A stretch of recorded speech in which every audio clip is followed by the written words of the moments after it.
pantun aja ya. Jalan-jalan ke kota Jombang. Kan. Jangan lupa beli kebuli. Ini ada Pak Bambang yang visi misinya sekelas Pak Menteri.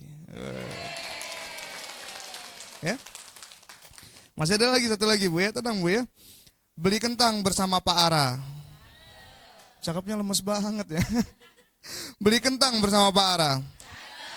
Ke Balikpapan naik pesawat Garuda. Kota Bontang harus juara karena akan menjadi pusat negara. Betul ya? Kanannya boleh Pak. Bu.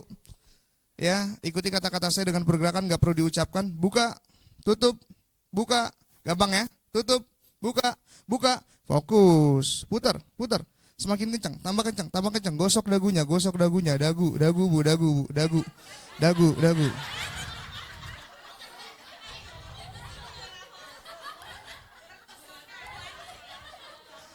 Malu-malu. Zaman sekarang di TikTok anak SD pacaran. Panggilan kesayangannya lebay lagi. Pipi Mimi. Umi Abi. Kan kalau putus jadi janda sama duda. Bayangkan Bu, ada seorang laki-laki datang ke tempat ibu, ngelamar tapi dia nggak yakin. Kira-kira diterima nggak Bu? Mas Amir datang nih, ngelamar nggak yakin. Assalamualaikum Pak, waalaikumsalam. Kamu ngapain kesini? Saya mau ngelamar putri Bapak. Tujuannya apa? Coba-coba. Diterima nggak? Enak aja buat anak kok coba-coba. Tapi kalau Mas Amir yakin, pasti diterima. Assalamualaikum Pak, waalaikumsalam. Kamu ngapain kesini? Saya mau ngelamar putri Bapak. Tolong diterima Pak, karena saya ingin bernafas lebih lega. Loh kok gitu? Iya, karena separuh nafas saya ada di putri Bapak. Mas Amir nyanyi, lumpuhkan ingatanku. Kalau orang lumpuh ingatan gila kan Bu? Nggak tahu apa-apa, dia keluar rumah ditanya, kamu mau kemana? Nggak tahu. Kok nggak tahu ya? Aku nggak tahu. Rumah kamu di mana? Nggak tahu. Kok kamu nggak tahu ya? Aku nggak tahu. Nama kamu siapa? Nggak tahu. Kok kamu nggak tahu ya? Aku nggak tahu. Tapi kan Mbak Dina baik sama Mas Amir kan? Baik. Lalu Mbak Dina datengin Mas Amir. Terus yang kamu tahu apa Amir? Yang aku tahu cuma 3, aku, kamu, dan kebahagiaan. Yeah. Selanjutnya yaitu materi dari narasumber kita yaitu Pak Fikar Robani Esos. Beliau adalah trainer internasional yang memiliki alumni public speaking yang tersebar di 4 negara, yaitu negara Amerika, Jepang, Brunei, dan tentunya negara Indonesia. Dan kini beliau memegang jabatan sebagai CEO Robani Consulting dan juga tim trainer dari LPIP. Kita beri tepuk tangan yang meriah untuk Pak Fikar, kepadanya saya persilahkan. Ini mic-nya beratnya habis dipegang Pak Kadis ya Bu ya. Izin ya. Sebelumnya yang saya hormati Bapak Dr. Andes Bambang Cipto Mulyono MSI. Saya nggak percaya kalau gelar beliau DRS ya. Karena saya melihat masih muda sekali gitu ya Pak ya. Karena biasa ketemu sama ini kali ya, sama guru-guru PAUD Pak ya. Yang awet muda terus ya. Insya Allah. Luar biasa. Tinggal 1 tahun lagi. Pensiunnya Pak. Oh. Masih bisa Bu ya. Saya dukung Pak Kadis, kalau Pak Kadis mau ngajak ibu-ibu ini ke Jakarta lagi, ibu bapak ini ke Jakarta lagi ya, saya dukung. Tentu ke Jogja, mau ke Jogja kemanapun saya dukung Pak, asal materinya kami Pak. Oh enggak ya. Ya, yang saya hormati Bapak Amir HL katanya apa London Pak ya, Hasli London gitu ya. Bapak Amir SE selaku Kabid dan Bapak Nuryadi SE selaku Kabid dan Ibu Selvi Kristianti selaku leader dari LPIP. Ini sebelum saya mulai lebih jauh saya pantun dulu boleh nggak? Ya. Di Bontang sering pantun ya Bu ya? Sering ya? Oke. Kenapa saya senang pantun? Karena saya mau dibilang cakep sama orang. Kan rumus jadi orang cakep tuh cukup pantun aja ya. Jalan-jalan ke kota Jombang. Kan. Jangan lupa beli kebuli. Ini ada Pak Bambang yang visi misinya sekelas Pak Menteri. Ya. Masih ada lagi satu lagi Bu ya, tenang Bu ya. Beli kentang bersama Pak Ara. Cakepnya lemes banget ya. Beli kentang bersama Pak Ara. Ke Balikpapan naik pesawat Garuda. Kota Bontang harus juara karena akan menjadi pusat negara. Betul ya? Nanti saya yakin kayaknya dikit lagi ibu nggak menarik lagi ke Jakarta ya, karena ibu yang menjadi ibu kota ya. Dan kami-kami ini yang jadi orang kampung nanti.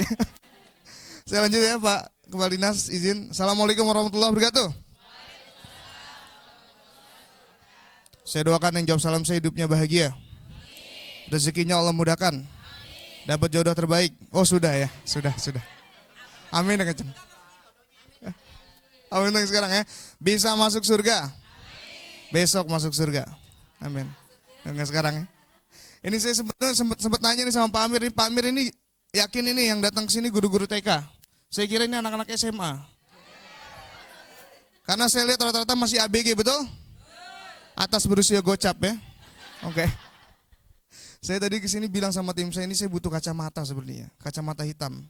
Karena saya nggak sanggup ngelihat cahaya dari wanita surga yang ada di sini. Cakep Bu ya, bukan pantun Bu ya. Kemarin saya dengan Pak Husen sudah sepakat. Saya bilang sama Pak Husen, kita diskusi cukup lama. Saya sepakat dengan Pak Husen fokus sampaikan tentang holistic integrate. Ya, tapi saya setuju sekali dengan Pak Kepala Dinas. Ternyata pucuk dari kurikulum Merdeka adalah membuat guru-guru tahu potensi-potensi siswanya, betul? Maka guru harus inovatif dan kreatif. Saya balik deh Bu, kreatif dan inovatif. Sejalan dengan kurikulum Merdeka. Kenapa? Karena nggak semua orang punya bakat yang sama, betul nggak? Ya, mungkin anak pertama kita bakatnya di olahraga, yang kedua bakatnya di IQ dan lain-lain Bu. Kita semua berbeda-beda, betul? Tapi pada tujuannya adalah bagaimana kita bisa mengembangkan potensi. Sebelum jauh lagi, saya mau tes fokus dulu. Masih fokus ya? Masih semangat ya? Masih fresh ya? Iya, karena masih ada Pak Kepala Dinas. Karena kalau semangat diajak jalan-jalan Pak ya. Kalau semangat diajak jalan-jalan ya. Coba saya mau tes fokus. Angkat tangan kanannya boleh Pak? Bu. Ya, ikuti kata-kata saya dengan pergerakan, gak perlu diucapkan. Buka, tutup, buka. Gampang ya? Tutup, buka, buka. Fokus. Putar. Semakin kencang, tambah kencang, gosok dagunya, dagu, Bu, dagu.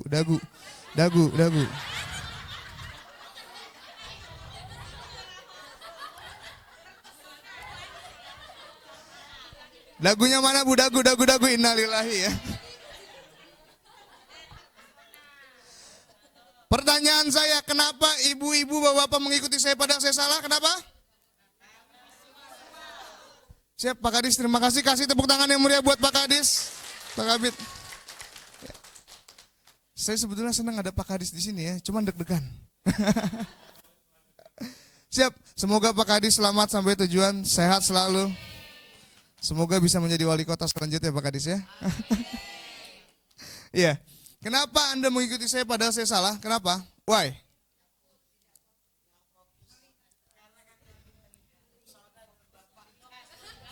Terpesona dengan saya Bu. Role modelnya salah, tega sekali ya. Jujur banget Ibu ya. Jawaban Anda semua benar. Tapi ada salah satu yang menarik adalah kenapa Anda mengikuti saya padahal saya salah. Karena saya yakin. Ingat, orang yakin itu lebih cepat diikuti dibandingkan orang pintar. Percaya nggak? Seorang profesor yang pintar nyebrang di pinggir jalan kalau ragu-ragu. Ketabrak dia. Maju, mundur. Supir bis juga ragu-ragu. Tabrak enggak. Tapi orang gila nyebrang di pinggir jalan, ada yang ketabrak nggak? Nggak ada. Kenapa? Karena dia yakin. Betul? Dalam hal ini orang gila menang sama profesor. Ya. Di sini ada yang belum nikah nggak? Masnya sudah? Oh percaya diri sekali Mas. Ya. Ada yang belum nikah? Saya Pak. Optimis banget ya Mas. Ya. Siapa Mas namanya Mas? Nah pas banget nih yang belum. Oh dua-duanya belum ya? Belum ya? Ya sudah lah. Ya saya bilang ya sudah. Pas nih laki-laki nih, Mas yang ini deh, yang satu fokus megang kamera. Kameranya nggak usah direkam, tenang Mas, saya siapkan langsung nih. Ya, jadi saya spesial buat Kota Bontang, saya rekamkan dari awal sampai akhir ya Mas ya. Semuanya linknya akan kami kirim Bu. Insya Allah audionya sempurna, kita siapkan yang terbaik buat Kota Bontang. Kenapa? Karena ini adalah calon kota terbaik di Indonesia. Ya. Siapa Mas namanya Mas? Mas? Amir. Oh Amir juga ya? Tapi bukan anaknya ya. Mas Amir belum nikah. Rumus Anda mendapatkan wanita itu yakin. Contoh, Ibu sudah punya anak Bu? Sudah punya anak? Soalnya saya melihat Ibu masih muda sekali ya. Masih muda, masih cantik ya. Tolong Mas yang ini dikat nanti Mas ya. Jangan sampai istri saya lihat Mas ya. Bahaya ya. Ibu sudah punya anak besar? Bayangkan Bu, ada seorang laki-laki datang ke tempat ibu, ngelamar tapi dia nggak yakin. Kira-kira diterima nggak Bu? Mas Amir datang nih, ngelamar nggak yakin. Assalamualaikum Pak, waalaikumsalam. Kamu ngapain kesini? Saya mau ngelamar putri Bapak. Tujuannya apa? Coba-coba. Diterima nggak? Enak aja buat anak kok coba-coba. Tapi kalau Mas Amir yakin, pasti diterima. Assalamualaikum Pak, waalaikumsalam. Kamu ngapain kesini? Saya mau ngelamar putri Bapak. Tolong diterima Pak, karena saya ingin bernafas lebih lega. Loh kok gitu? Iya, karena separuh nafas saya ada di putri Bapak.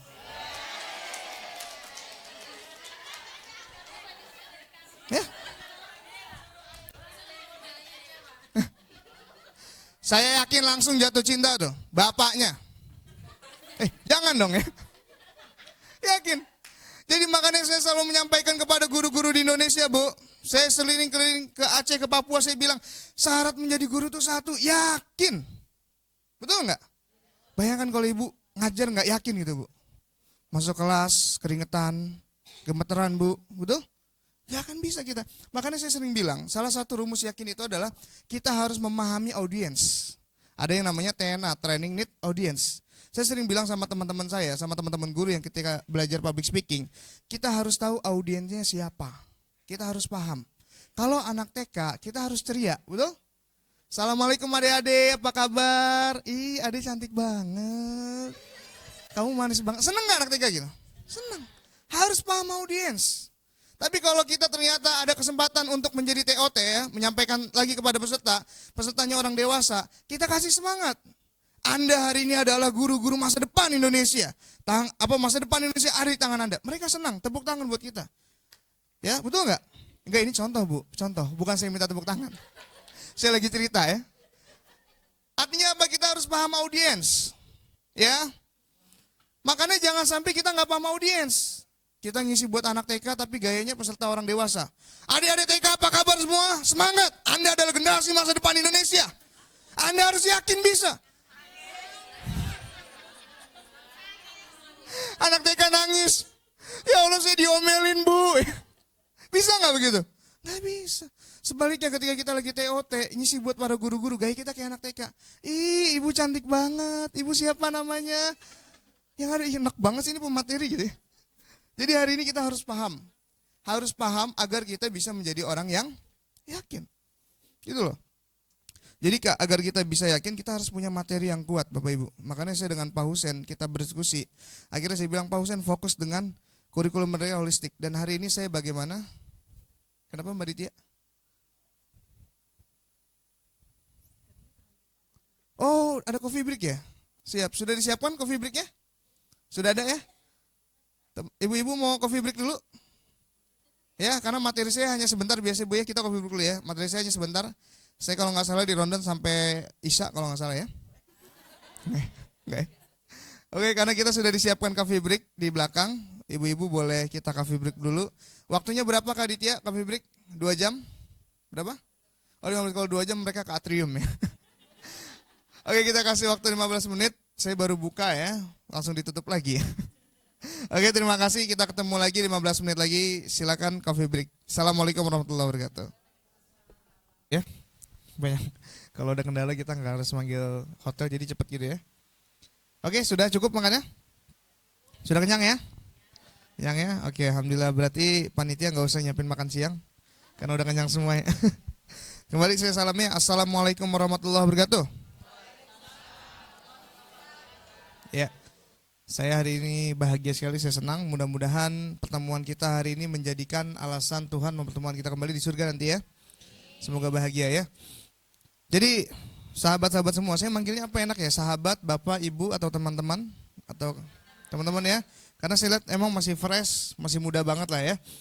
Saya sudah diskusi dengan Pak Husen. Saya bilang Pak Husen fokus buat holistic integrate ya. Lalu dia bilang, Pak Fikar fokus membangun mental motivasi bagaimana kurikulum merdeka itu masuk dalam diri setiap guru. Dan itu alhamdulillah sudah kita lakukan di beberapa tempat. Dan sampai hari ini kita sangat bahagia. Kenapa? Karena kita berharap, saya pribadi ya, presiden boleh ganti tapi kurikulum jangan ganti-ganti deh. Betul nggak? Ya, presiden siapa aja boleh, yang penting yang baik ya, yang peduli rakyat. Tapi kurikulum, karena saya merasa kurikulum Merdeka Belajar ini salah satu kurikulum yang oke banget gitu. Setuju ya? Tinggal bagaimana siswa kita buat mentalnya kita siapkan. Karena gini, beberapa tempat yang mengeluh kepada saya tentang kurikulum merdeka adalah siswanya terlalu merdeka. Akhirnya disuruh sama gurunya, Bu, saya kan harus merdeka. Saya sukanya futsal, Bu. Berarti saya nggak usah masuk kelas, Bu, ya saya main futsal aja ya. Ada murid gitu, Bu. Di daerah-daerah Bogor ada yang bilang begitu. Ya, berarti artinya memang yang harus kita bangun fondasi untuk siswa-siswanya adalah bagaimana kita membuat mereka punya mental yang siap bersaing juga, punya mental siap yang kuat. Tapi bagi saya, salah satu hal yang penting juga, kita jangan pernah mudah menjudge siswa. Karena contoh nih, saya punya sahabat. Waktu SMP dia nyaris nggak naik kelas, Bu. Nyaris nggak naik kelas. Kenapa? Karena hobinya main game. Main video game terus. Tapi kan kalau zaman dulu tuh game itu bahasanya cuma dua. Kalau nggak Inggris, Rusia kalau nggak salah. Zaman dulu Inggris rata-rata. Kalau zaman sekarang kan ada bahasa Cina, bahkan bisa diterjemahkan menjadi bahasa Indonesia, bahasa Jepang, lain-lain. Dia cuma ada bahasa Inggris doang, Bu. Benar-benar bahasa Inggris. Akhirnya dia main game, dan dari situ dia nyaris nggak naik kelas, bapaknya tapi kooperatif. Tanya dulu sama anak ya, nggak langsung marah. Ditanya, Nak, kenapa kok kamu bisa nyaris nggak naik kelas? Karena aku hobinya main game, dia sering bolos. Oh gitu. Yang kamu suka apa dari pelajaran? Aku cuma satu, yang aku suka mata pelajaran cuma satu, apa? Bahasa Inggris. Kenapa emang? Karena aku pengen ngerti semua yang ada di game. Dia punya kamus tebel, dibuka sama dia, cari artinya begitu. Ya, tapi dari situ bapaknya tetap mendampingi, bapaknya memahami, ya udah, nah, yang penting ada satu akademik yang kamu kuasai. Dan dia terus berjuang, akhirnya dia bisa masuk kampus di mana jurusannya bahasa Inggris. Ketika dia masuk kampus bahasa Inggris, dia ikut lomba debat di kampusnya pakai bahasa Inggris, dia juara 1. Dan dia mewakili kampusnya untuk lomba debat level nasional. Bayangkan ketika dia lomba debat nasional dia juara, Bu. Tahu nggak, Bu, kira-kira apa yang dia bawa materinya? Ketika empat besar, Bu, itu ada 4 calon juara 1, 2, 3, dan 4. Ini profesornya sombong. Profesornya bilang apa? Hei kalian ini baru mahasiswa, silakan bawa materi apapun, datang ke sini, kami pasti bisa melawan kalian. Itu profesor sombong. Tahu kan profesor itu yang kayak gimana, yang botak palanya? Kan orang botak itu punya ciri khas, betul nggak? Botak di depan suka mikir, botak di belakang itu pinter. Nah kalau botak di depan ke belakang dia pikir dia pinter gitu ya. Tapi hati-hati ya kalau pakai jokes ini ya. Saya pernah pakai jokes ini ketika ngisi buat direktur BUMN. Ada yang diri marah sama saya. Maksud kamu apa, Mas? Dia bilang, maksud saya Bapak begitu ya? Enggak. Itu jadi. Teman saya begitu masuk 4 besar, peserta pertama bawa politik, debat habis sama profesornya. Yang kedua bawa tentang kesehatan, debat habis. Yang ketiga bawa tentang sosiopreneur, debat habis. Teman saya yang keempat naik ke depan, Bu. Dia bahas game. Dia bicara tentang Mobile Legend. Itu game terbaru pada waktu itu ya. Dia cerita, ini caranya push rank. Oh, ini caranya jadi jungler. Ada yang suka main Mobile Legend nggak di sini? Suka, Mas? Nggak suka ya? Oh, nggak suka main game ya? Masya Allah, sukanya zikir kayaknya ya. Zikir sambil memikirkan nasib, ya Allah kapan nikah. Mas, pesan saya kalau mau nyari jodoh mudah, Mas. Yang penting jangan beda keyakinan. Maksudnya gimana? Anda yakin mau sama dia, tapi dia yakin gak mau sama Anda ya. Dan bapak saya selalu bilang, menikah itu 70% yang ngobrol. Jadi cari pasangan itu yang enak diajak ngobrol. Gitu ya. Karena menikah itu 70%-nya ngobrol. Jadi cari pasangan jangan yang kalau diajak ngobrol tuh gak nyambung. Ditanya, kamu anak keberapa? Anak ketiga. Paling gede siapa? Ibu saya. Nah itu gak nyambung ya, si sad boy namanya ya. Lalu dia bicara tentang, saya gak tahu waktu dulu. Kalau gak salah game yang eksis itu Dota kalau nggak salah dia cerita. Begini Pak caranya perang, begini Pak. Dia ngomong 15 menit, profesornya kira-kira bisa nyanggah nggak? Profesornya kapan main game? Nggak pernah main game. Profesornya diem. Dia 15 menit ngomong, akhirnya dia bilang, Pak, kalau Bapak nggak bisa mendebat saya, selesai. Tidak usah ada penilaian, tolong disobek semua kertas Bapak. Angkat saya menjadi juara 1. Karena Bapak tidak bisa menjawab apa yang saya sampaikan tadi. Dan akhirnya semua peserta standing applause memberikan tepuk tangan. Dan di situ bapaknya bangga, ternyata game kalau kita cari dari sisi positifnya pasti ada. Contoh. Anak zaman sekarang suka main game, betul nggak? Kalau ditanya mereka mau main game, maunya menang atau kalah? Itulah mental pemenang berarti. Betul nggak? Cuman bagaimana kita bisa mengelolanya? Gitu loh, bagaimana kita bisa mengelolanya? Karena anak zaman sekarang itu jauh lebih cepat dibandingkan kita. Ya, kalau zaman dulu itu saya waktu masih SMP, SMA kalau ngeliat orang pacaran tuh malu-malu, betul nggak?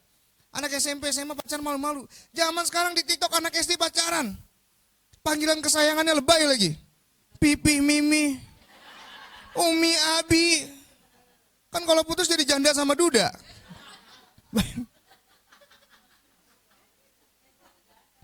Memalukan nggak Bu? Luar biasa.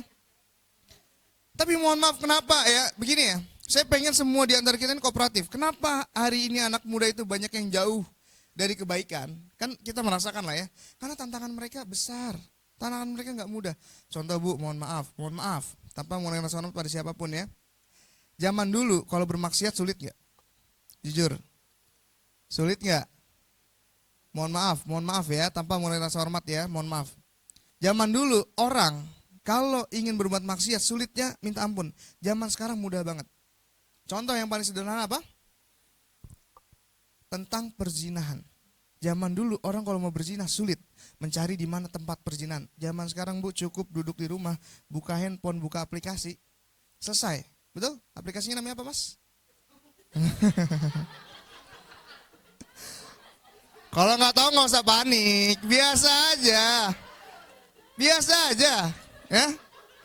Lihat Bu ya panik banget ya nggak tahu. Bukan saya, tolong ampun. Ya. Lihat. Mohon maaf ya, tanpa mengurangi rahmat. Gitu. Begitupun dengan percintaan. Kenapa anak-anak muda zaman sekarang cintanya tuh lemah-lemah? Karena memang cinta dari zaman dulu sampai zaman sekarang didesain tuh buat melemahkan. Dengerin deh lagu-lagu cinta zaman dulu sampai zaman sekarang, selalu melemahkan. Lagu cinta zaman dulu gimana? Bulan madu di awan biru, tiada yang mengganggu. Ngapain bulan madu ke awan biru? Kan jauh. Gak takut digangguin alien? Cie manusia gitu. Refnya lebih parah. Andai dipisah laut dan pantai, kan merusak alam Bu. Ikan mau tinggal di mana coba? Jadi lagu cinta melemahkan. Dan yang paling ngehits, yang saya tahu ya lagu cinta yang lebay banget. Ada lagu cinta nama bandnya Rumor. Tahu band Rumor gak? Ini lagunya sempat ngehits deh. Lagunya gini nih. Ya butiran debu. Aku terjatuh dan tak bisa bangkit. Itu kan kalau nggak stroke meninggal. Pak Amir kemana kok nggak ngajar stroke Bu? Lamarannya ditolak. Lemah nggak? Aku tenggelam dalam lautan luka dalam kelelep. Ya. Aku tanpamu bubuk rengginang. Ya. Lemah nggak kira cinta? Lemah. Gitu loh. Ada lagu Geisha yang lebih lemah lagi. Lagu Geisha ini ngeri kalau sampai dinyanyikan lalu menjadi kenyataan. Lagu Geisha yang lumpuhkan ingatanku. Tahu lagunya? Lumpuhkan. Bayangkan kalau Mas Amir nyanyi kayak begitu. Kan lagu adalah kata-kata adalah dijabah sama Allah. Lumpuh ingatan dia. Di sini siapa yang belum nikah ada? Yang ibu-ibunya, perempuannya? Siapa ngaku aja? Oh, yang mana orangnya? Nah ini Mbak. Mbak siapa namanya Mbak? Siapa Mbak namanya? Mbak Dina. Nah, ini contoh ya. Calon siapa Bu? Pokoknya calon lah ya. Iya. Mas Amir nyanyi lumpuhkan ingatanku. Kalau orang lumpuh ingatan gila kan Bu? Gak tahu apa-apa, dia keluar rumah ditanya, kamu mau kemana? Gak tahu. Kok gak tahu ya? Aku gak tahu. Rumah kamu di mana? Gak tahu. Kok kamu gak tahu ya? Aku gak tahu. Nama kamu siapa? Gak tahu. Kok kamu gak tahu ya? Aku gak tahu. Tapi kan Mbak Dina baik sama Mas Amir kan? Baik. Lalu Mbak Dina datengin Mas Amir. Terus yang kamu tahu apa Amir? Yang aku tahu cuma 3, aku, kamu, dan kebahagiaan. Iya. Yeah.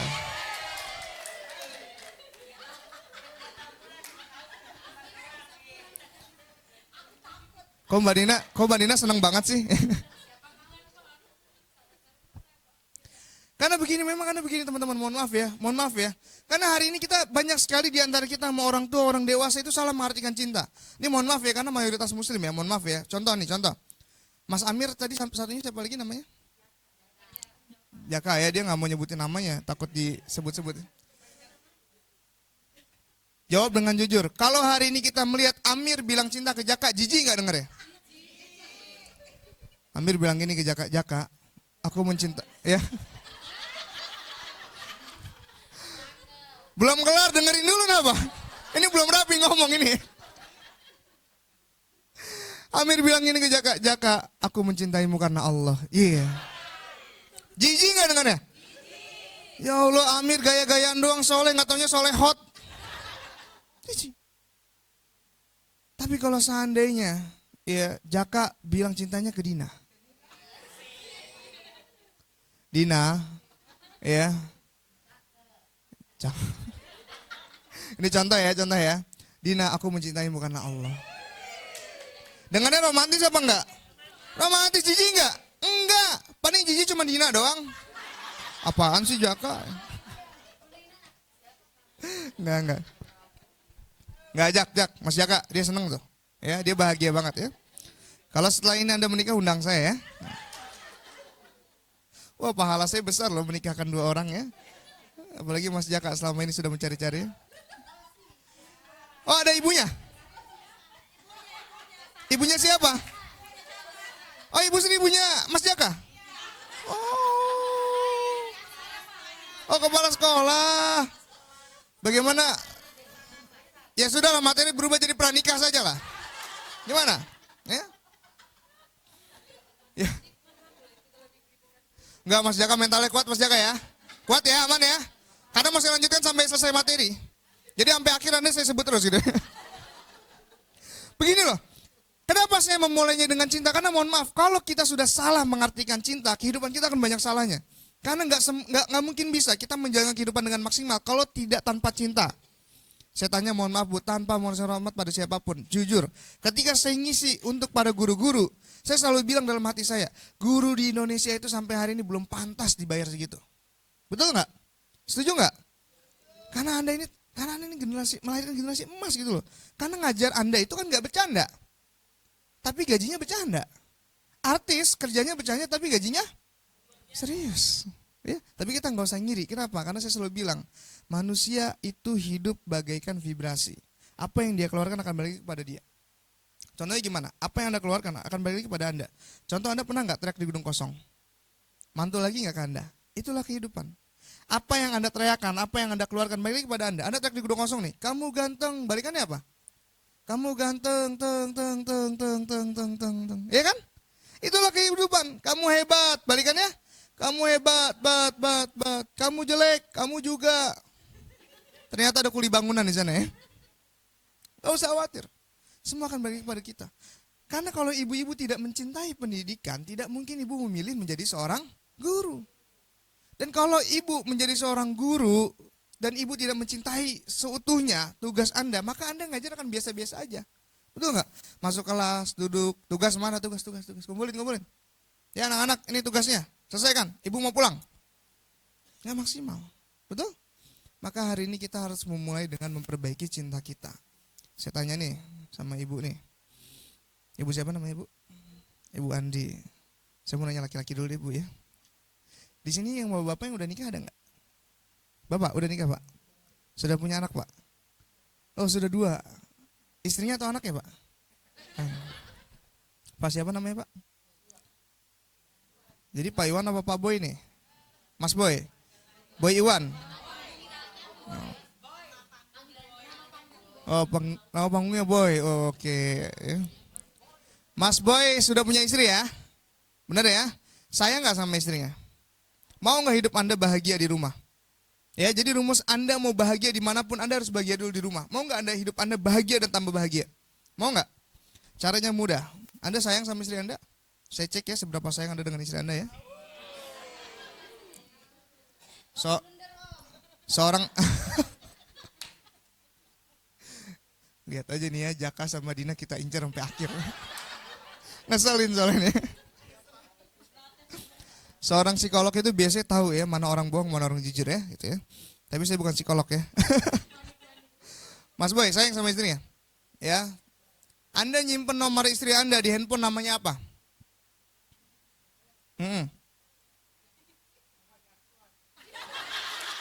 Mamanya Aswan. Aswan itu siapa? Bukan orang tetangga ya. Anda nyimpen istri Anda mamanya Aswan. Rubah Pak. Rubah kalau Anda mau bahagia. Serius. Kalau Anda nyimpen nomor istri di rumah atau suami di rumah, cuman sayangku, cintaku, biasa. Itu level orang pacaran. Level kita tuh tingkatin, Pak. Rubah Pak kalau Anda mau bahagia, Pak. Serius ini, saya sudah mempraktikkan ya. Rubah menjadi bidadariku surgaku.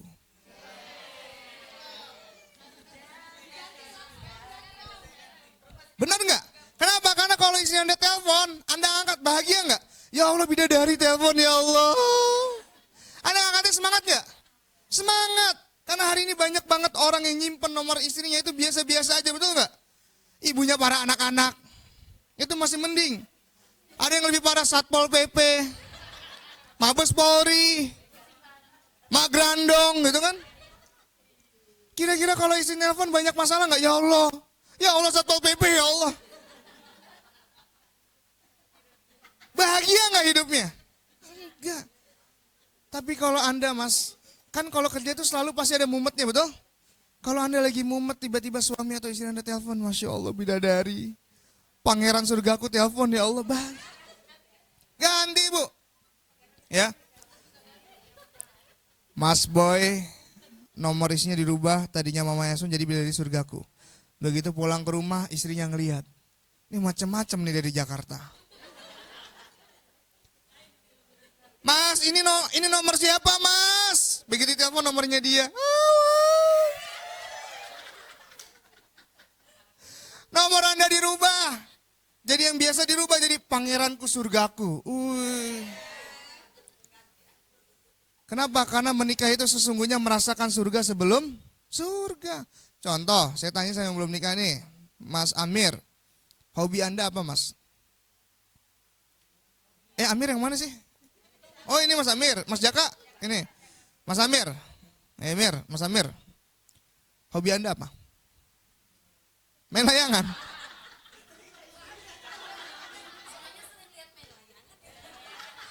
Oh, pantesan suka nonton layangan putus ya. Ya. Ini jangan-jangan Anda Mas Aris lagi ya.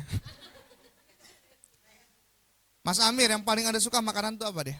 Makanan yang paling Anda suka? Iya. Semuanya. Apa yang paling banget Anda suka gitu? Nasi goreng. Saya mau nanya sama Anda makan nasi goreng setiap hari, pagi, siang, sore, setiap hari makan nasi goreng terus-terusan, selama 1 minggu, bosan nggak? Mau nggak? Bosan kan? Padahal nasi goreng enak buat Anda, betul? Tapi Anda bayangkan, saya sudah menikah, saya menatap istri saya, sehari 24 jam, terus-terusan sampai saya meninggal, saya nggak pernah bosan. Itulah yang dinamakan surga sebelum surga. Makanya nikah, Mas.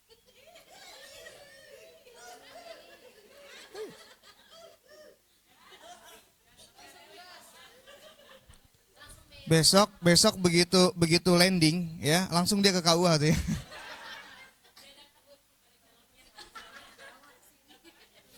Serius, kenapa gini? Sahabat-sahabat semua, teman-teman semua, serius. Orang tidak akan pernah bisa melesat kalau di rumahnya bermasalah. Mohon maaf ya. Boleh tanya sama guru-guru yang lain ataupun anak-anak TK. Sekarang karena vibes-nya ke anak TK udah berasa. Coba lihat deh anak-anak TK, anak-anak PAUD, pokoknya PAUD. Cari deh, yang bandel, yang ngeselin, ada nggak? Yang suka jalan sama temennya banyak nggak? Ada ya? Ada ya? Perhatikan. Problemnya biasanya dia nggak dekat sama orang tuanya atau dia dirawat sama kakek atau neneknya. Benar nggak? Karena kakek dan nenek didesain bukan untuk merawat anak, bukan didesain untuk merawat cucu. Nggak bisa. Coba perhatikan.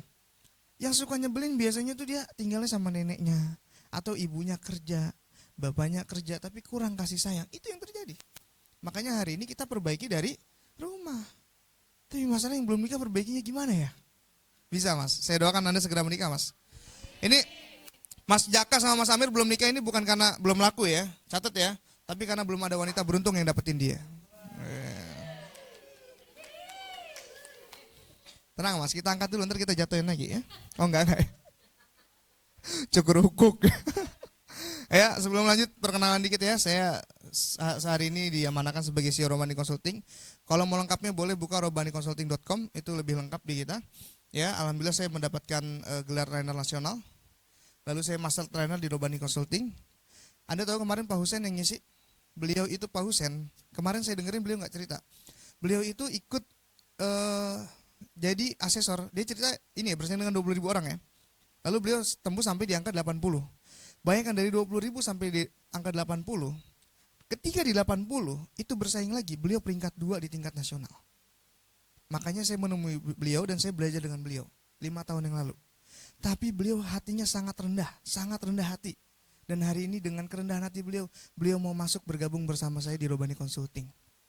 Dan beliau mau kami tugaskan, Pak Husen tolong besok ngisi di sana ya, Pak Husen tolong besok datang ke sana. Dan beliau mau.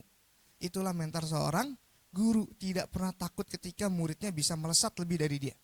Itu mindsetnya. Ya, karena ibu senang nggak? Murid TK, ibu 30 tahun kemudian, ibu siapa tadi namanya? Saya lupa. Ibu Andri, 30 tahun kemudian Bu, murid ibu, atau 20 tahun deh, nggak usah lama-lama, atau 15 tahun deh kita bercepat. 15 tahun kemudian dia sukses. Datang ke Bu Andri, Assalamualaikum Ibu Andri, Waalaikumsalam. Ibu Andri udah umroh belum? Belum. Sama. Ya. Ibu mau umroh nggak? Mau. Besok umroh bareng saya. Senang nggak Bu punya alumni kayak begitu? Senang sekali. Bayangkan kalau semua alumni ngomong gitu sama Anda nggak pulang-pulang. Ya kan? Senin diajak sama A, Selasa sama B gitu ya. Itulah kehebatan seorang guru, mau muridnya melesat. Alhamdulillah saya mendapatkan sertifikasi dari BNSP LSP ISQ. 2013 saya mendapatkan gelar ini karena waktu itu usia saya masih 20-an ya. Lalu saya memiliki alumni tersebar di 4 negara. Ini kita bercepat saja karena waktunya tadi sudah terpotong ya. Maka saya membuat grand design materi hari ini adalah Top Teacher for the Future. Kenapa? Karena guru hebat pasti melahirkan generasi yang hebat untuk masa depan. Sederhana begini ya. Tidak semua guru dianggap hebat. Betul nggak? Walaupun guru itu hebat, tapi tidak semua guru dianggap hebat. Tapi percayalah, tidak ada satupun manusia di muka bumi ini yang tidak pernah tersentuh tangan dari seorang guru. Siapa orang hebat Anda sebutkan satu persatu? Pasti dia pernah belajar. Betul ya? Dan Anda lah orang-orang hebat. Jadi Anda itu penentu generasi masa depan. Maka hari ini mindset kita adalah ketika kita ketemu murid, bukan cuma ketemu anak-anak saja. Tapi mindset kita apa? Mereka adalah pemimpin masa depan. Itu saja.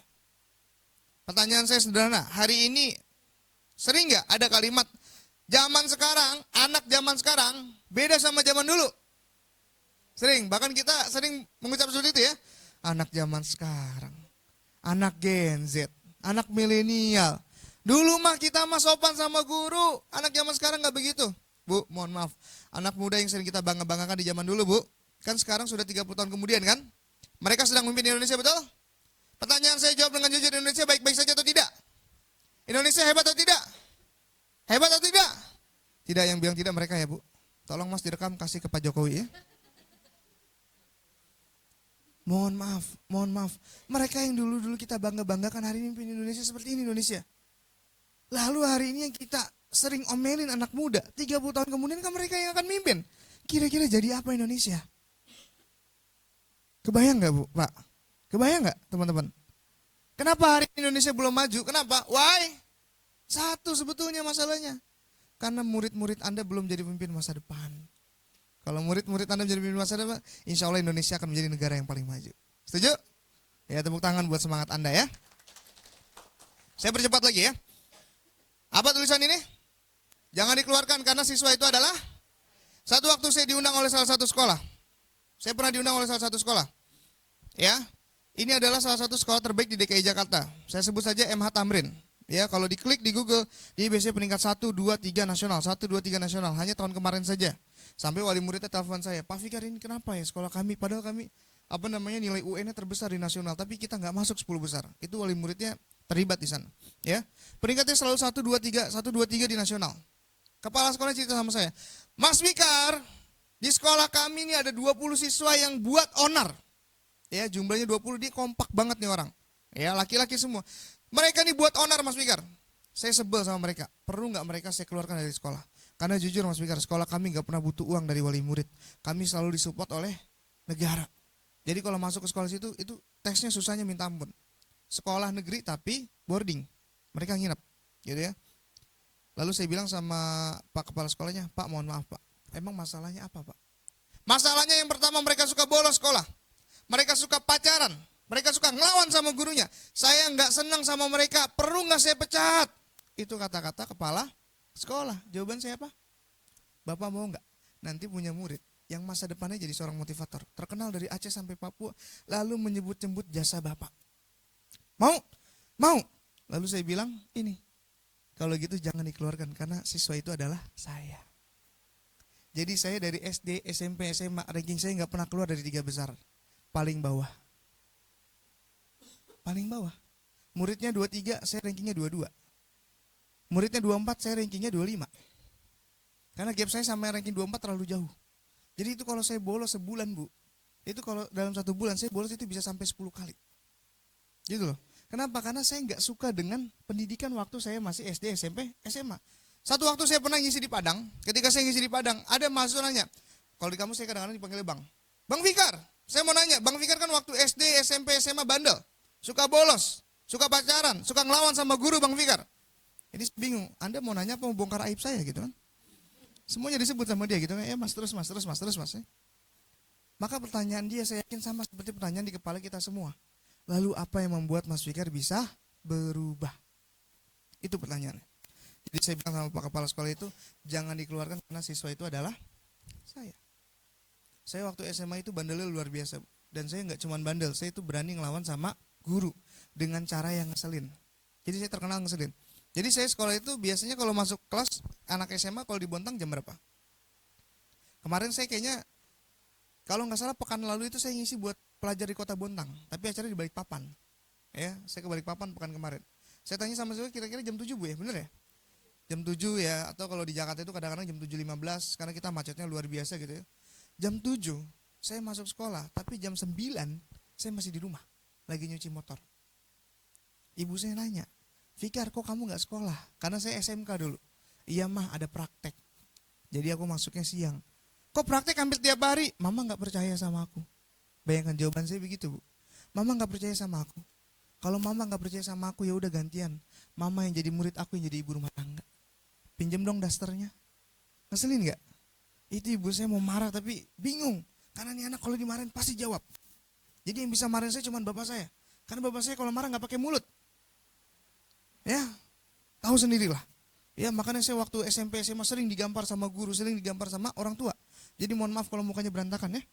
Karena mereka ini adonannya salah gitu ya. Seperti itu. Saya itu SMK-nya Bu, jurusannya farmasi. Tahu farmasi ya?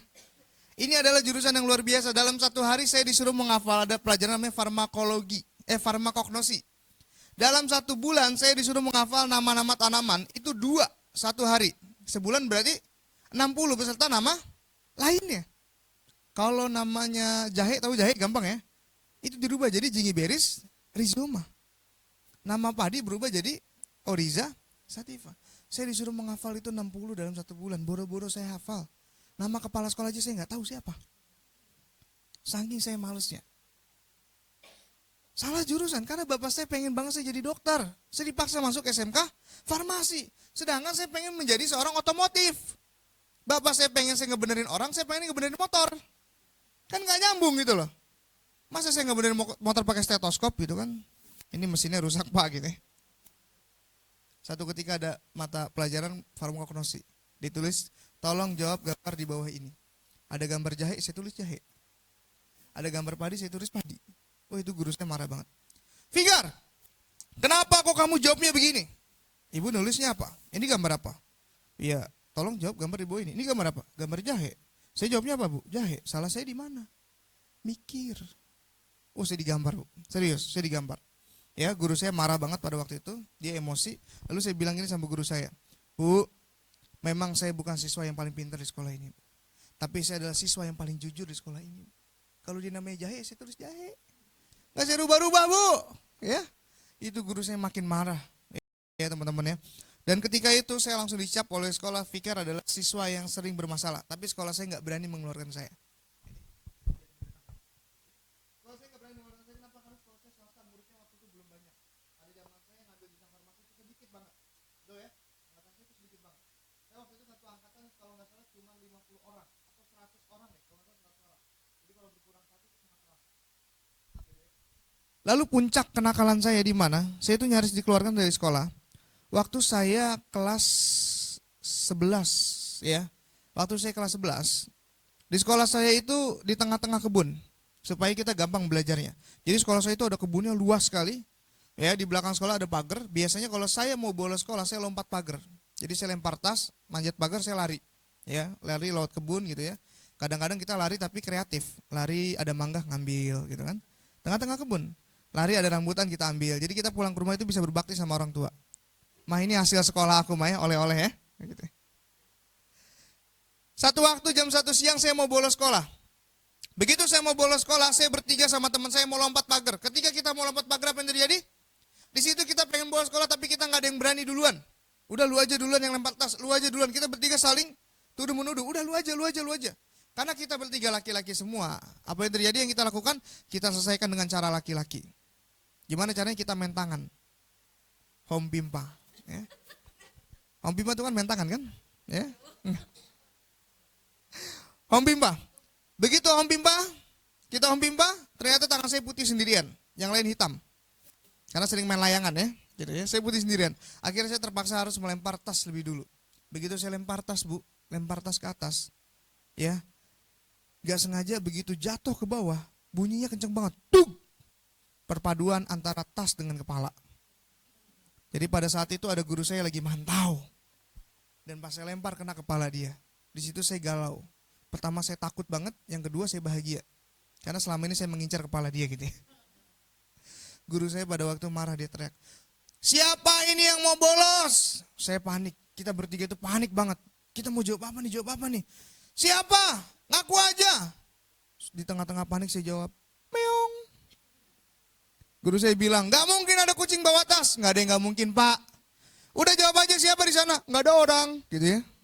Guru saya marah, dia mukul tembok. Akhirnya dia gak mau debat lagi sih, dia buka tas.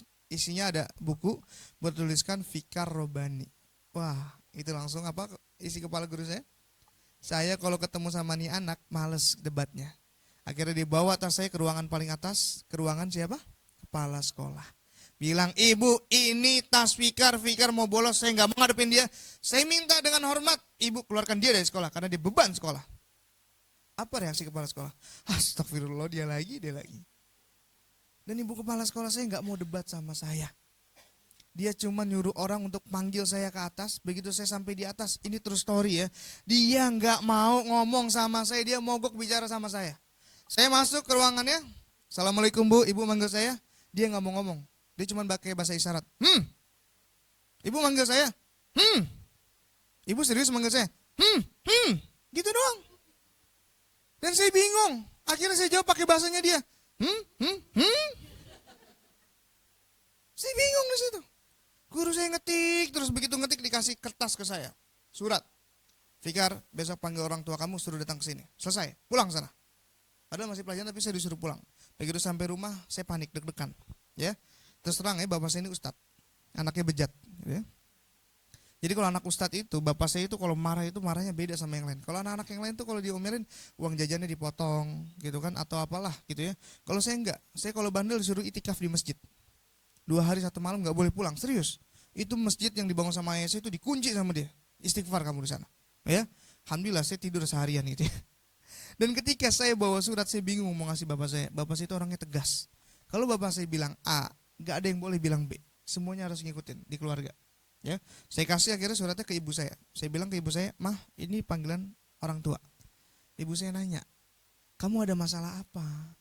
Saya kan bingung, kalau saya bilang saya prestasi, nggak mungkin percaya dia. Mana ada murid prestasi berangkatnya jam 10 siang? Ya kan? Saya bingung gitu. "Kamu ada masalah apa, Fikar?" "Nggak ada masalah, mah. Fikar nggak tahu. Fikar nggak tahu prestasi atau bukan, tapi yang jelas Fikar adalah siswa yang paling spesial." "Loh kok gitu?" "Iya, karena dari ratusan siswa cuma aku doang yang dipanggil." Spesial kan? Ya, ibu saya bilang, "Spesial apaan kamu ya?" Ibu saya datang ke sekolah. Anda tahu istri-istri seorang ustadz yang kerudungnya panjang? Tahu Bu ya? Kepala sekolah saya nggak percaya, ibu Nyai. Kepala sekolah saya nyaris nggak percaya kalau itu ibu saya. Kenapa? Karena kerudungnya panjang banget, kerudung pengajian. Saking panjangnya ibu saya di ruangan kepala sekolah, kerudungnya masih dipagar. Saking panjangnya. Luar biasa. Lagu Indonesia Raya itu selesai sama dia gitu kan. Ini saya masih mengingat sekali ya, ketika saya sampai di ruangan kepala sekolah, Bu, Pak, saya duduk di situ, kepala sekolah saya kaget, "Ini teh benar," kan Sunda ya, itu kalau di Bogor ya, "Ini teh benar ibunya Fikar Robani." "Iya, saya ibunya Fikar Robani." Nggak percaya. Kepala sekolah saya bilang apa? "Ya ampun, ternyata anak tuh ada yang jadi anugerah, ada yang jadi musibah." Nunjuk ke muka saya. Saya masih hafal dia pakai baju merah waktu itu. Dan pakai sanggul di kepalanya. Saya cuma hafal ya, nggak dendam ya. Cuma hafal ya, tapi saya ceritakan di seluruh Indonesia gitu ya. Sampai saya pernah di DM sama sekolah. Bayangkan, dia bilang begitu, anak itu ada yang jadi anugerah, ada yang jadi musibah. Tapi kan ibu saya kan punyai, suka ngisi ceramah juga kan. Ibu saya dengan lembutnya, dengan kerendah hatinya dia bilang, iya ibu mohon maaf. Beginilah anak-anak sekolah zaman sekarang, mereka sedang mencari jati diri. Tugas kita, orang tua yang di rumah dan yang di sekolah mengarahkan. Akhirnya ibu saya nasihatin kepala sekolah. Saya bilang, bagus mah, lanjutkan mah. Rukiah, rukiah. Seneng banget sih waktu itu. Ya Anda bayangkan pada waktu itu saya dibilang musibah. Ya. Akhirnya saya pulang ke rumah dan ibu saya di situ ada kalimat yang sakti dari ibu saya. Saya berharap semua guru, semua orang tua melakukan hal ini. Apa kata ibu saya? Ibu saya nggak marah sama saya. Ibu saya nggak maki-maki saya. Karena ibu saya tahu anak saya sudah dimaki-maki di sekolah. Ya, anak saya sudah dimaki-maki banyak orang. Ibu saya cuma bilang begini, Fikar, Umi yakin. Ya kadang-kadang saya manggil mama, kadang-kadang Umi. Umi yakin. Kamu pasti akan menjadi anak yang baik dan soleh. Kenapa? Karena Umi melakukan dua hal. Yang pertama, doa Umi gak pernah putus buat kamu. Dan yang kedua, ini yang paling penting. Tidak pernah ada harta haram masuk ke dalam tubuh kamu. Kalau dua ini selesai, maka kamu akan menjadi anak yang baik-baik saja. Dan ternyata terbukti hari ini. Bu, Pak, terus story ya. Saya waktu SMA, saya dihina, dibully itu bukan cuma sama teman. Tapi sama siapa? Sama guru. Kan guru zaman dulu kan berani-berani ya. Dia manggil saya, lihat tuh Fikar tuh gak punya masa depan. Hobinya bolos. Gitu kan, ngelawan sama guru. Saya masih simpan chat DM-nya. Ya itu kejadian beberapa tahun yang lalu. Saya masih simpan chat DM ketika ada Instagram. Dia ngeliat saya di Instagram, dia DM saya apa? Fikar, kamu adalah alumni yang paling membanggakan di sekolah ini. Tapi gak boleh bu. Ya, gak boleh. Saya gak boleh sombong, kita gak boleh balas dendam bu ya. Saya bilang, saya tetap apresiasi gitu ya. Pret gitu ya. Enggak ya. Saya bilang terima kasih bu, ini semua karena jasa-jasa ibu. Saya udah bilang begitu aja. Waktu saya masih sekolah bu, waktu masih SMA. Ini parkir motor ya. Ketika saya mau parkir motor, mohon maaf saya bukan anak orang kaya. Saya sangat sederhana. Saya mau parkir motor di samping. Ya, teman saya parkir di samping saya. Motornya bagus, mewah. Bapaknya itu kepala dinas. Ya, tapi bukan dinas Kota Bontang ya. Karena tadi saya lihat orang baik sekali beliau ya. Insya Allah ya, mudah-mudahan Allah jaga ya. Bapaknya kepala dinas, ibunya kepala Bapeda. Kaya nggak tuh kira-kira? Bayangin Bapeda. Semua urusan anggaran ada di sana, hampir semua ya. Ada di sana semua. Anak orang kaya, dia pakai motor warna merah. Dia ngeledek saya, pikir motor lu jelek kayak motor tukang ojek. Saya berhak marah nggak? Saya berhak marah, tapi saya memutuskan untuk tidak. Kenapa? Karena jawaban terbaik dari hina adalah sebuah karya. 5 tahun kemudian saya ketemu sama teman saya menghina saya di mana? Sebuah lampu merah. Dia dalam sebuah motor. Dia lagi di sebuah motor. Boncengin istrinya masih pakai motor merah. Bayangkan. Sudah punya istri masih pakai motor merah. Bukan cuma itu, istrinya lagi hamil. Artinya dia udah mau punya anak, punya istri tapi masih pakai motor merah yang dibelikan bapaknya waktu SMA. Saya ada di mana? Saya ada di samping dia. Di dalam sebuah mobil bersama supir saya. 5 tahun. Ya. Grab car. Grab car mobil bukan? Supir kan?